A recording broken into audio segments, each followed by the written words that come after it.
Oi, amados, muito bom dia. Que a graça e a paz do nosso Deus esteja com vocês. Queridos, eu falei que eu não ia gravar vídeo essa semana, mas quando o Senhor me impele, quando Ele fala, não tem como, né? A gente tem que obedecer. E olha só, queridos, no vídeo de hoje, eu quero falar com vocês sobre algo que está acontecendo. Eu estou observando muito isso. Eu passei por isso. E eu quero responder para vocês dentro da palavra de Deus, para que a gente possa entender e para que a gente possa superar. O vídeo de hoje, no assunto de hoje, nós vamos falar sobre o que vai acontecer com o cônjuge apartado, com a OM e com o OH, porque muita gente pesquisa sobre isso, né? Quando a gente está vivendo um processo de divórcio, quando o cônjuge saiu, principalmente quando ele está adulterando, porque é importante lembrar que não são todos que saíram porque estão com outra pessoa, né? Não são todos. Existem outras causas. O desgaste, entendeu? Ou um feitiço, uma macumba. Existem outras causas. Não são todos os casos em que o cônjuge apartado saiu porque ele estava adulterando, gente. Não é em todos os casos. Então, o que acontece? Só que aí as pessoas começam a pesquisar, porque elas, como eu já disse em vários vídeos, as pessoas só pesquisam o que elas querem saber. Tem muita gente, por exemplo, querendo restaurar casamento, querendo restaurar a família, mas não quer abrir mão das práticas erradas que faz. E aí pega e fala assim, mas eu tô orando, eu tô jejuando, eu tô fazendo isso, eu tô fazendo aquilo, mas continua no vício, continua frequentando lugares que Jesus jamais frequentaria, continua fazendo coisas que Jesus jamais faria. E se você continua fazendo isso, você não está vivendo em novidade de vida. Você ainda não viveu uma restauração. Você ainda não morreu para você mesmo. E como você quer que Deus restaure o outro se você não viveu a restauração? Querido, olha só. Eu estava aqui agora, acordei e comecei a refletir sobre isso. E eu falei, meu Deus, as pessoas querem restaurar um relacionamento que tem duas pessoas, para restaurar uma família que tem mais de duas pessoas, mas elas não querem viver o processo de restauração delas. Elas não querem viver. E querido, só quem viveu o processo de restauração sabe como dói. O processo de restauração dói. Ele dói. Reconciliação é uma coisa, querido. Restauração dói, porque Deus, ele tá te forjando a maneira dele. Dói. Ele vai tirar coisas de você que você acreditava que era certo, que era bom, que era o ideal, que era legal, e não eram. Você, querido, vai estar morrendo para você mesmo. Seus desejos, suas vontades, acabou, querido. Esse é o processo de restauração com Deus. É você se entregar para Deus, entende? É você reconhecer que a sua vida não estava boa, não estava correta e até o seu relacionamento acabou por causa disso. E aí você se coloca à disposição de Deus, você se derrama nos pés dele e fala, Senhor, tô aqui. Preciso do Senhor, eu dependo do Senhor. Eu reconheço que tem coisas em mim que não estão boas. Tira. Tira em nome de Jesus. E ele vai tirar. E dói. E aí você quer que o outro viva um processo que você não viveu ainda, que você não quis viver? Querido, a outra pessoa que saiu tá ferida, tá machucada. Você acha que ela tá querendo buscar mais dor? Não. Ela não quer isso. Ela saiu porque ela quer buscar a felicidade lá fora. Ela quer buscar alegria. Ela quer buscar coisas que vão suprir a necessidade da alma dela. Tá buscando no lugar errado? Tá buscando no lugar errado. Mas é isso que ela quer buscar lá fora.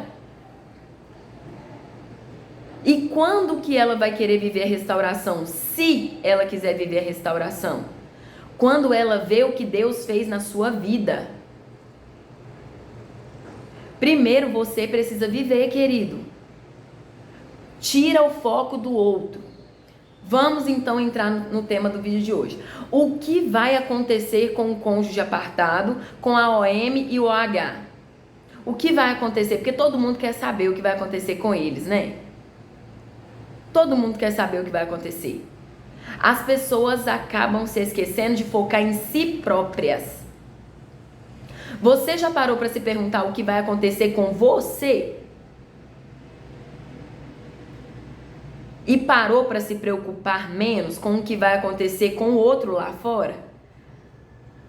Porque tem hora que a gente está focado demais naquele que saiu.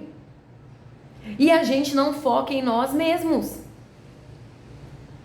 Uai, querido. Para viver uma restauração é preciso entregar-se para Deus. O que vai acontecer com quem está lá fora? Eu anotei alguns versículos aqui, porque eu não estou com o meu caderno aqui.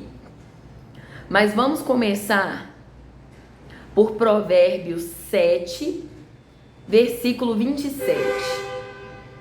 Versículo 27. E olha só o que vai dizer. Caminhos da sepultura são a sua casa, que descem às câmaras da morte. Aqui, Salomão está falando da mulher adúltera. E ele começa falando, dando conselhos, né, para nós, tá? Quando ele fala, filho meu, considere como se fosse Deus falando com você, querido. Considere como se fosse Deus falando com você. E lá no capítulo 5, ele também vai falar sobre o adultério. E ele vai falar, e eu li sobre isso para vocês, quando eu falei sobre a maldição do divórcio. Por que é maldição? Eu vi um comentário de uma moça que falou assim, o divórcio não é maldição. Não é à toa que está escrito na Bíblia, Moisés deu carta. Queridos, ele é uma maldição, sim. Ele é, sim. Ele não deixou de ser maldição, não. Só que hoje, para honra e glória do Senhor, nós temos Jesus, que morreu por nós e pela graça nós somos salvos. Eu fiz um vídeo, meu último vídeo foi falando sobre a graça. Se você não assistiu, assista para você entender melhor o que é a graça e para que serve a graça de Deus, de Jesus na nossa vida. Mas olha só, o capítulo 5... no capítulo 5, Salomão vai dar advertências contra o adultério e sobre o adultério. E no capítulo 7 ele vai falar. E nos dois ele vai falar que o adultério, olha o que ele vai falar. Lá no capítulo 5, versículos 22 e 23. Quanto ao ímpio, quem é o ímpio? O cônjuge apartado, a OM, o OH, o assassino, o ladrão, todos os que praticam mal e que estão tendo prazer de alguma forma na maldade, tá? Esses são os ímpios. Então, quanto ao ímpio, as suas iniquidades o prenderão e com as cordas do seu pecado será detido. Ele morrerá porque desavisadamente andou e pelo excesso da sua loucura se perderá. Então, o que vai acontecer com eles?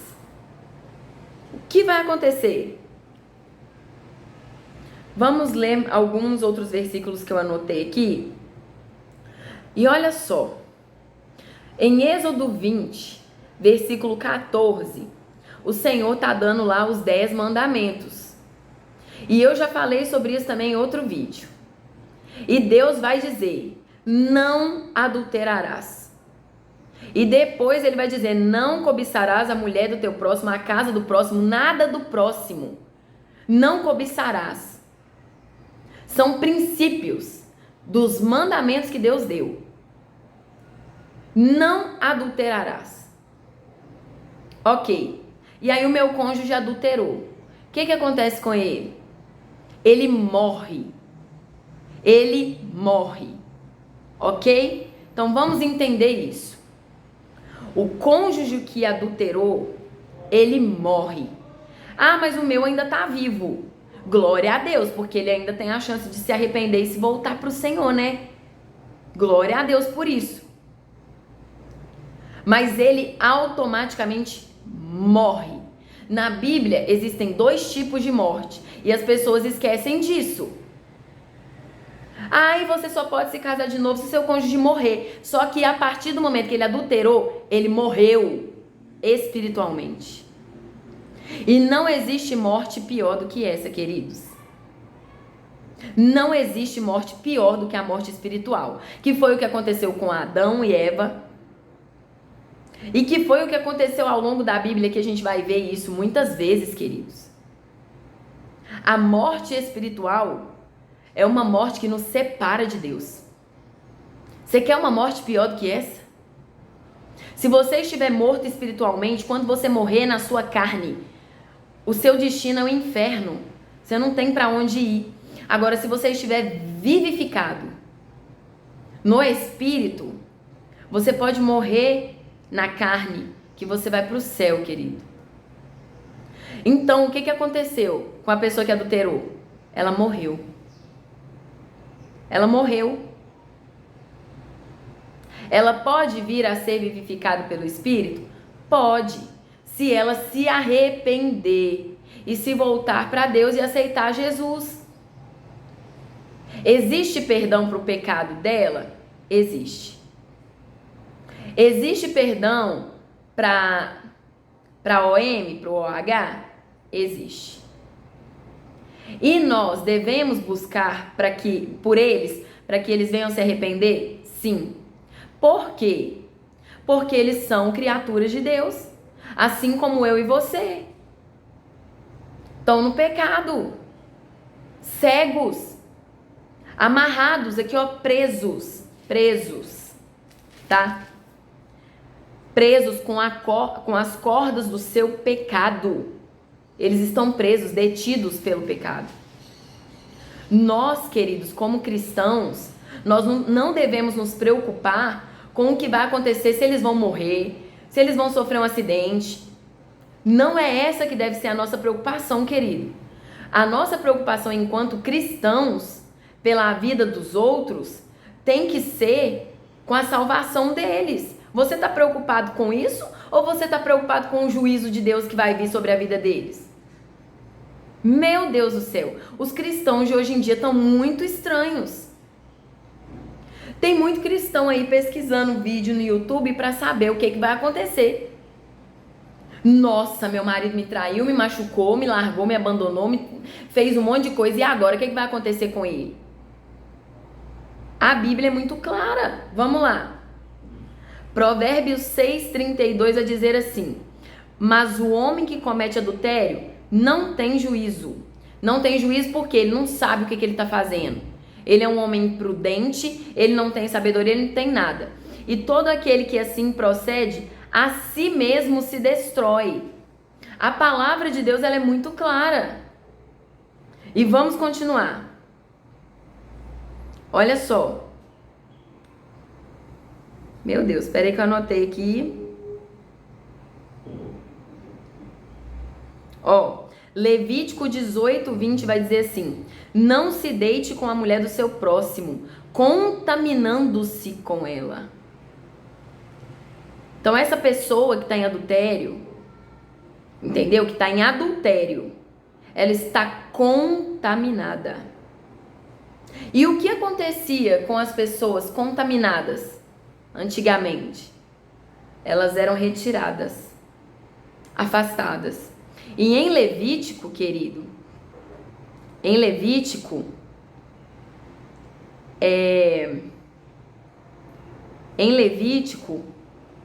todo homem que cometesse adultério devia ser executado.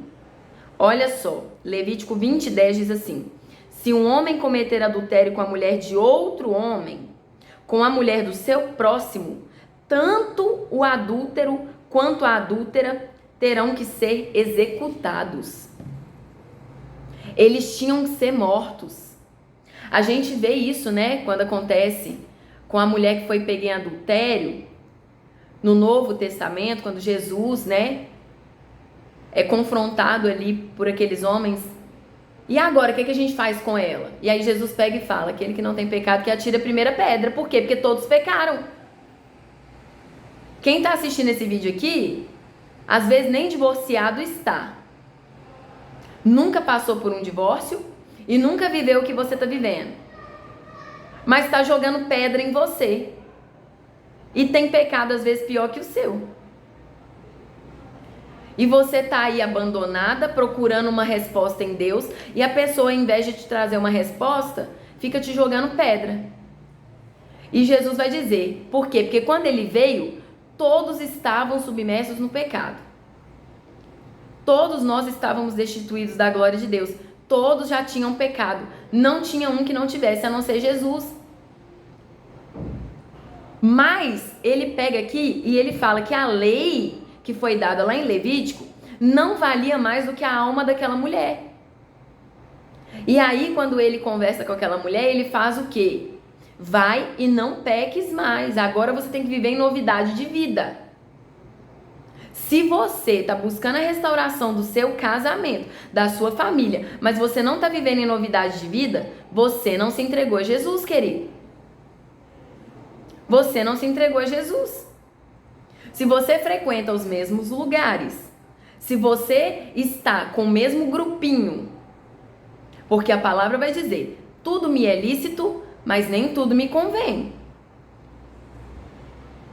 Então, querido, se você continua nas mesmas práticas, enganando-se a si mesmo, porque Tiago vai dizer, ai meu Deus, agora me esqueci se é Tiago ou Timóteo, mas eu acho que é Tiago, vai dizer que todo aquele que lê as escrituras, mas não pratica, engana-se a si mesmo. Então, o que vai acontecer com o outro? Eles serão castigados, eles serão punidos pelo pecado, porque a palavra de Deus vai dizer que o pecado gera a morte. O salário do pecado é a morte. Mas o que você vai fazer, querido? Você vai orar por eles. Porque você é o quê? Você é cristão ou não é? Você vai orar para que Deus quebrante o coração, para que Deus alcance. Porque ao longo da nossa vida, Deus cria situações para que nós nos voltemos para Ele. Para que nós escolhamos a Ele. E é na vida de todos. Mas uns aceitam e outros não. Vamos ao exemplo de Caim. Deus falou com Caim. O pecado está batendo. Se você proceder bem daqui para frente, eu vou te aceitar. Mas se você não proceder, eu não vou te aceitar. O pecado está aí. E Caim escolheu Deus. Deus estava falando com Caim, querido. Deus estava lá falando com Caim. Caim escolheu Deus? Não. Caim escolheu o pecado. Vamos aos fariseus. Jesus estava lá pregando para eles. Imagina, o verbo vivo estava lá pregando, levando a palavra, a luz do mundo, o pão da vida. Jesus estava ali encarnado. Mas os fariseus aceitaram ele? Não. São todos os judeus que o aceitaram? Não, e até hoje. Mas Deus obriga, né? Deus obriga. Jesus obrigou alguém, querido? Que isso? É um cristianismo muito doido, viu? É um cristianismo muito estranho. Jesus estava andando no meio dos pecadores e aqueles que vinham até ele, por meio da fé, eram salvos. Porque sem fé é impossível agradar a Deus. É impossível conhecer a Deus. Sem fé é impossível. Mas lá em 2 Tessalonicenses, e abra a sua Bíblia comigo, 2 Tessalonicenses 3, verso 2, Paulo vai dizer que a fé não é de todos. A fé não é de todos. Então, são todos que vão aceitar Jesus? Não. São todos que vão se converter? Não. São todos que vão se arrepender? Não. Não. Mas eu devo desistir do outro só porque eu sei disso? Não. Claro que não. Porque você gostaria que desistissem de você? Acredito que não. Só que o nosso problema é que a gente está preocupado demais com a vida do outro, com o que vai acontecer com o outro, e a gente esquece de nós mesmos. Outro dia, quando eu orava, eu falava: Senhor, por que tantos divórcios no meio cristão, Deus? O que está acontecendo com as pessoas? Porque no mundo, beleza, no mundo vai acontecer. Tanto é que Paulo vai dizer: não vos conformeis com este mundo, mas renovai-vos pela transformação e renovação da vossa mente. Sejam transformados pela renovação da vossa mente. Porque no mundo acontece, é normal lá para eles. Mas para nós não. Mas os cristãos estão se separando por motivos bestas. Por coisa boba. O povo está abandonando a família. Teve um pastor que falou comigo assim: ele é fleumático. Ele sabe o que ele está fazendo. Se ele decidiu sair, ele pensou muito bem antes de sair. Meu Deus, que isso? É fleumático, é colérico, sei lá. Eu nem sabia que era isso, querido. O seu temperamento te dá carta para você cometer um pecado? Misericórdia, que é isso? O seu temperamento tem que ser um incentivo para você buscar ainda mais a Deus. Se você é explosivo, busque mais ainda a Deus para que o fruto do Espírito venha aflorar dentro de você. Isso não é carta para você abandonar sua família, para você bater na sua mulher, para você maltratar o seu filho. E olha o que Paulo vai dizer aqui. O título é o seguinte, 2 Tessalonicenses capítulo 3. Pedido de oração. Paulo estava pedindo aos Tessalonicenses que orasse. E orasse pelo quê? No demais, irmãos, rogai por nós. Por nós quem? Por Paulo, Silvano e Timóteo. Porque eles estavam pregando o evangelho, as pessoas estavam levando Jesus Cristo às pessoas. Para que a palavra do Senhor tenha livre curso e seja glorificada. Como também o é entre vós.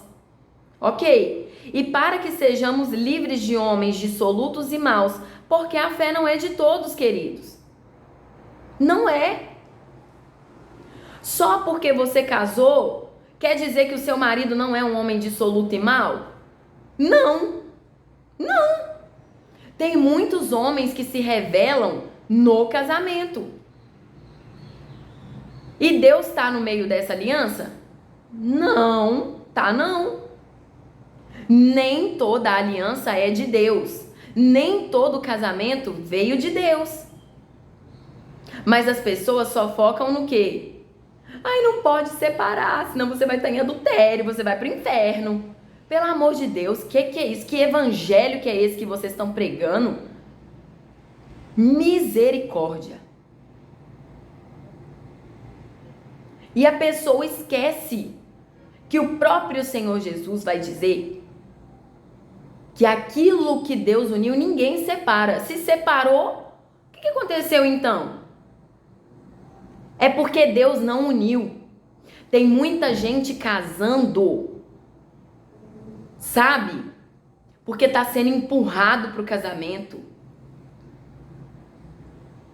Eu, queridos, quando eu me casei, eu fui empurrada para o meu casamento. Porque eu engravidei, e aí as pessoas diziam assim: agora você precisa reparar o erro, você tem que casar. E aí eu casei, mas olha, eu amava meu marido. E, bom, eu não sei se ele me amava na época, né? Não sei. Mas eu o amava. Eu não me casei com ele só por isso, mas eu acho que se eu tivesse ido mais devagar, se eu tivesse tido um pouco mais de tempo, eu teria agido de maneira mais prudente. E eu me casei no religioso. Casei, empurrada. Porque tinham outras coisas também com as quais eu queria fugir, e aí eu casei. E eu passei 10 anos da minha vida orando, pedindo: Senhor, eu quero me casar no religioso, eu quero fazer uma aliança com o Senhor. Porque eu fiz uma aliança com homens, mas eu quero fazer uma aliança com o Senhor. Eu, meu marido e o Senhor. 10 anos orando. 10 anos depois eu consegui. Eu me casei no religioso. Mas meu marido nunca se entregou a Deus, queridos. Nunca. É uma aliança de duas pessoas. Ele só estava dentro da igreja. O fato de você estar dentro da igreja não quer dizer nada. Não é à toa que o próprio Senhor Jesus vai dizer que ele vai separar o joio do trigo. Os dois estão juntos, misturados. O fato de você estar dentro de uma igreja não quer dizer que você é salvo e não quer dizer que você é cristão. Muito pelo contrário, hoje em dia, o diabo está tão infiltrado dentro da igreja que nem manifestação demoníaca você vê mais. Então, respondendo a pergunta, o que vai acontecer com eles? Eles vão ser castigados, vão ser punidos e alguns podem ser ceifados, literalmente mortos mesmo, morrer mesmo, porque a morte espiritual já aconteceu. A partir do momento que eles abandonaram a Deus, Senhor, obrigada. Olha só, o Senhor me permitiu falar uma coisa que aconteceu com meu marido. Porque eu não posso falar do meu marido porque ele não está aqui. Mas uma coisa ele me permitiu falar. Nós estávamos fazendo louvor num domingo, ok? Louvando a Deus no altar, num domingo. No outro domingo, meu marido largou Deus. Pergunta se meu marido está indo numa igreja hoje. Não. E sabe qual foi a mentira que o diabo contou para ele? Você pode orar em casa. É só você orar em casa. E pro meu marido, querido, é suficiente. E foi isso que o diabo contou para ele. Não, você pode continuar vivendo a sua vida aí, ó, orando em casa, Deus vai te ouvir. Só que a palavra vai dizer que aquele que não cuida dos seus e principalmente dos da sua própria família negou a fé e é pior do que um descrente. Mas o diabo aproveita da cegueira que ele jogou eles, do laço de iniquidade em que eles estão, para levá-los cada vez mais para o pecado. Mas Deus também está criando situações, queridos. Da mesma forma que o mal está agindo, o bem também está, Deus também está agindo. Mas são eles que vão escolher o que eles querem. Quantos adúlteros foram encontrados nesse tempo em que estavam? Quantas mulheres estranhas, homens estranhos foram encontrados nesse tempo do adultério com alguém que era casado e aceitaram Jesus? Quantos? E glória a Deus por isso.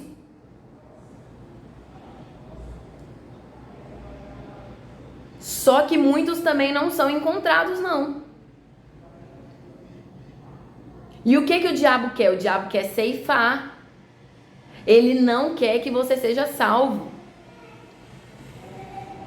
Além da morte espiritual, ele quer acabar com a sua vida para que você não tenha possibilidade alguma de arrependimento. O problema é que a gente está preocupado demais em ver Deus lançar o juízo na vida do outro. Meu Deus. Se preocupa mais com você, querido. Você está precisando se voltar para Deus. Você está precisando viver a sua restauração em Deus. Se preocupa mais com você e menos com o outro. Com o que vai acontecer com o outro. Começa a orar Não para que Deus lance juízo na vida do outro, mas para que o outro seja quebrantado, para que ele abra o coração e venha se arrepender. E para que Deus aproveite e consiga alcançar a vida de quem está com ele também. Ah, mas o meu marido não está em adultério. Mas tem os amigos que estão ao redor que também estão no pecado. Tem muita gente aí, querido. É muita gente envolvida. Teve um dia que Deus falou comigo assim: hoje você vai jejuar por quem fez o feitiço contra a vida do seu marido. E eu falei, mas eu não sei quem é. Ele falou, mas eu sei. E você vai jejuar entregando a vida dessas pessoas. E você vai jejuar entregando a vida das pessoas que estão próximas do seu marido e que também precisam de salvação. Porque a gente só foca no marido da gente. A gente esquece que tem os parentes deles que precisam de salvação. Tem os amigos deles. É muita gente, querido.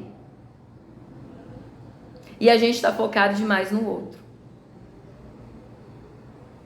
No dia 26 de outubro, às 19h30, nós faremos uma live, eu e a Michelle. A Michelle, ela é especialista, ela vai estar falando com a gente a respeito da importância de se restaurar primeiro.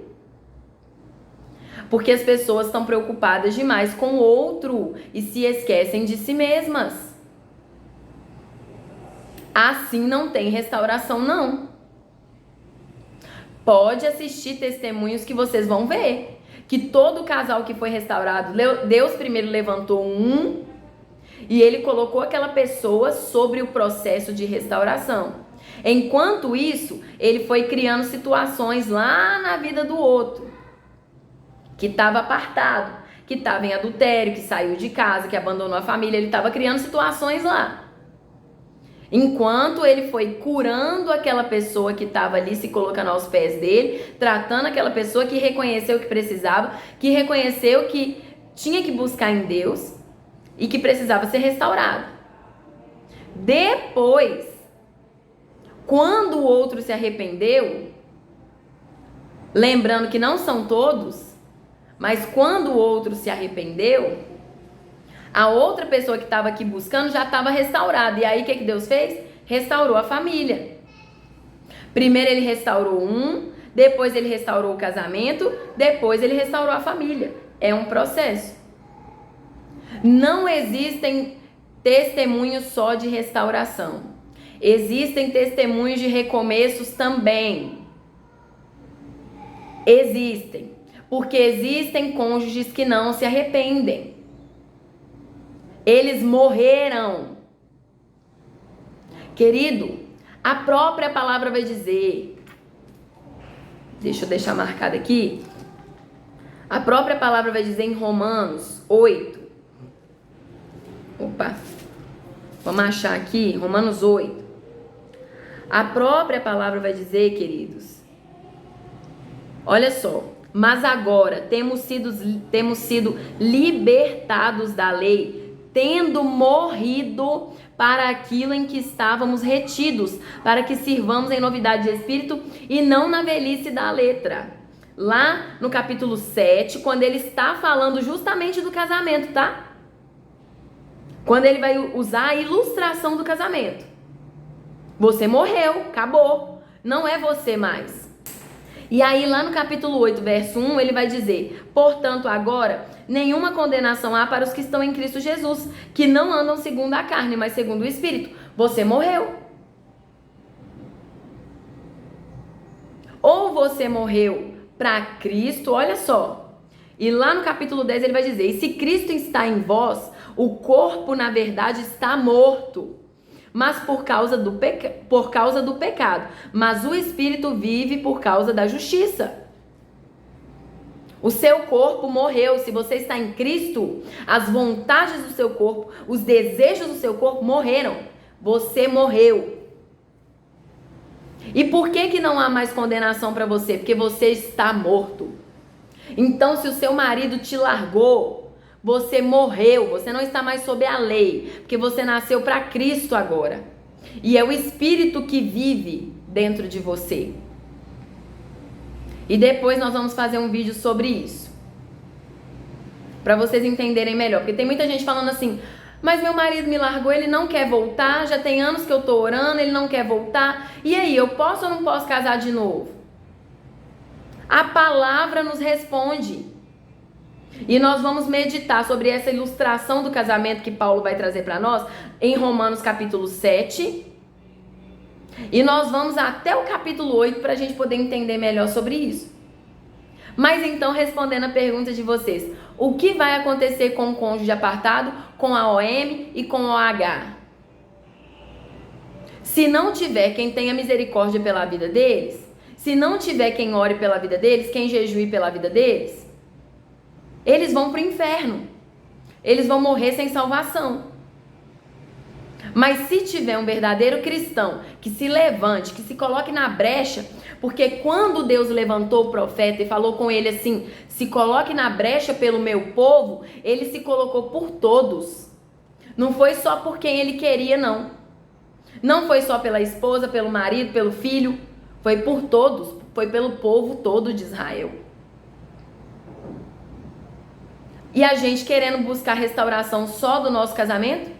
Querendo buscar só pela nossa família? Sendo que tem muita gente envolvida nisso. Então a resposta é, eles já morreram espiritualmente. Mas o Espírito vivifica. E se o Espírito Santo os encontrar, e se eles abrirem o coração, queridos, eles podem ter uma vida nova em Cristo. E nenhuma condenação vai haver para eles se eles aceitarem Jesus e se eles viverem em novidade de vida. Mas aí eu te pergunto, você está vivendo em novidade de vida? Porque tem muita gente que na hora que vive o divórcio, se envolve com um monte de homem na rua, com um monte de mulher na rua.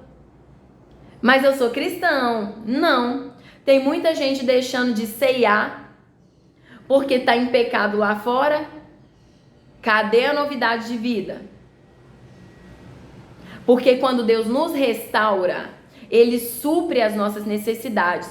Eu estou falando por experiência própria. No começo, quando eu ainda não tinha sido restaurada, eu ficava, Senhor, e agora o que eu vou fazer? Eu vou ficar sozinha, Deus. E o sexo? Como é que eu faço, Deus? Eu gosto da prática do relacionamento, do sexo. Eu gosto.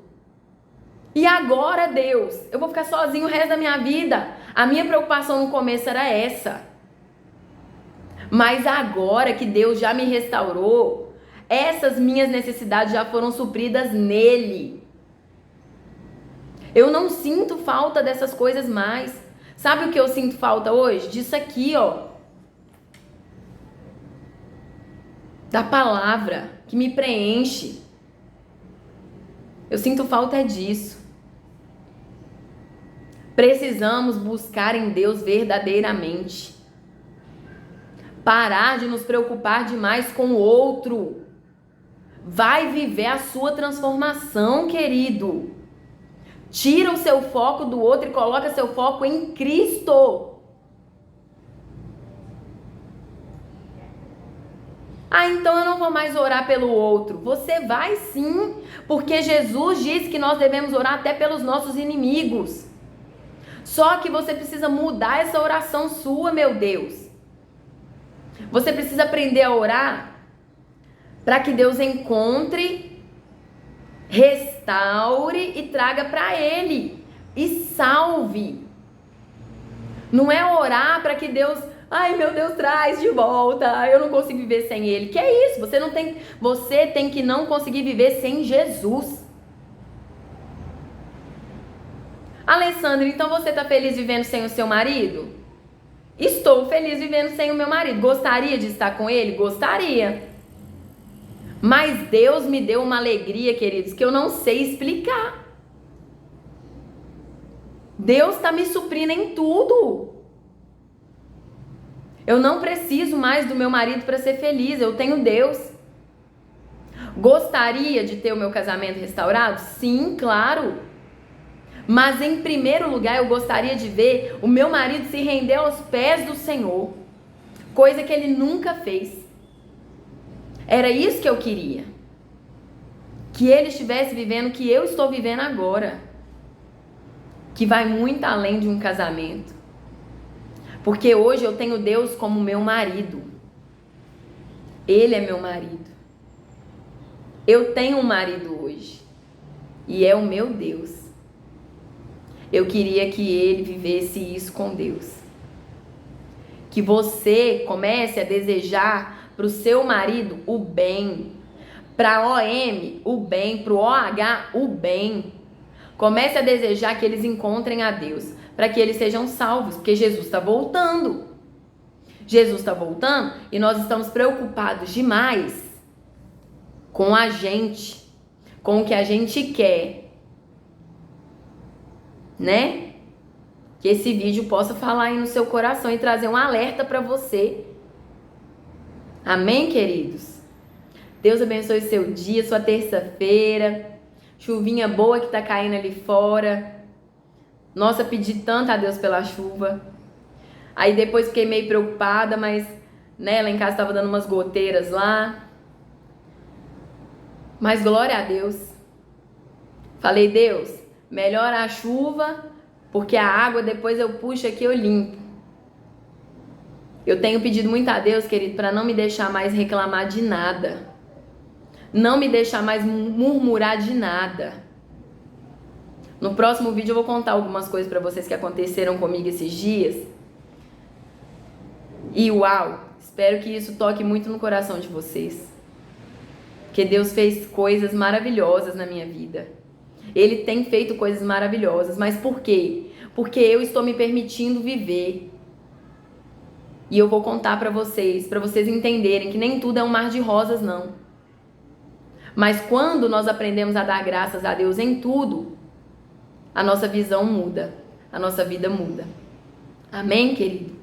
Deus abençoe seu dia e até o próximo vídeo, se Deus quiser. Em nome de Jesus. Um abraço, ó. Um beijão para vocês.